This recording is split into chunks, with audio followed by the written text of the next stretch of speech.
So Bellator 263 just wrapped up one of Bellator's biggest fights they've ever put on as far as meaning and yeah, just the stature of the fight between Patricio Pitbull, and AJ McKee. And man, this was very reminiscent of Jose Aldo and Conor McGregor, but in Bellator.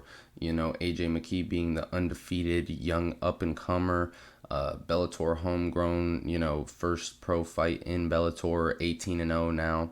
So, he's a real Bellator fighter.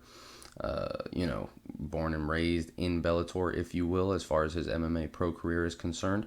And man, he went in there and made quick work of the established, long, experienced defending champion.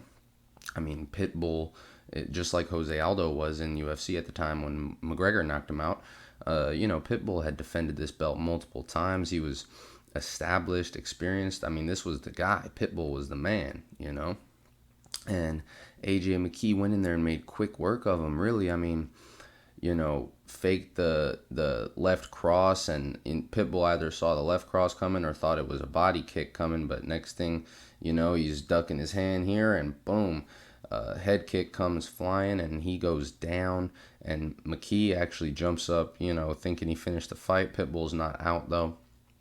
AJ McKee jumps on a guillotine and finishes it with a standing guillotine choke. Actually put him to sleep. It looked like the referee jumped in and stopped it. It looked like Pitbull was about to go to sleep if he didn't already. So good on the referee for not, letting that go too far to where Pitbull just dropped like a Machida versus John Jones, because at least, when the fight was stopped, Pitbull kind of came to relatively quickly, it seemed like, unlike, Machida and Jones, as I said, where, Machida just fell like a corpse, So, but yeah, anyway, not to go on a tangent, but man, AJ McKee went in there, made quick work of the defending champion, and, that's huge for Bellator, and that's huge for McKee, man. I mean, I think he's got a couple more fights on his contract, one or two maybe. I would be very interested to see if he decides to stay and re-sign in Bellator, or if he decides to do what, Michael Chandler's doing and go test his abilities in the UFC.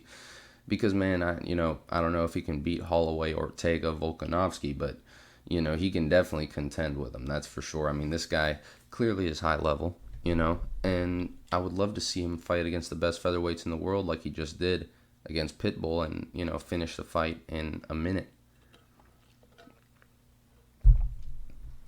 And of course, if these guys fought 10 times, I'm sure it may not go that way every time, to give Pitbull some credit here. I think Pitbull, you give him a rematch at this guy, I'm sure he'll make the much needed adjustments that he would, need to do a lot better, So I don't want to take anything away from Pitbull. He's still one of the best featherweights in the world. But, man, just all around great performance from AJ McKee. Got Pitbull biting on the feint, knocked him over with the head kick, finished it with the guillotine. Very impressive stuff. I mean, yeah, McKee, like I said, very impressive. Let me know what you guys think. Let me know if you think AJ McKee could, you think this guy would beat Max Holloway, Brian Ortega, Alex Volkanovski? I think, like I said, anything can happen in a fight. And, I think this guy can definitely contend with a lot of them. So let me know what you guys think. If you like this video, leave a like, subscribe for more videos like this one, and thank you very much for watching.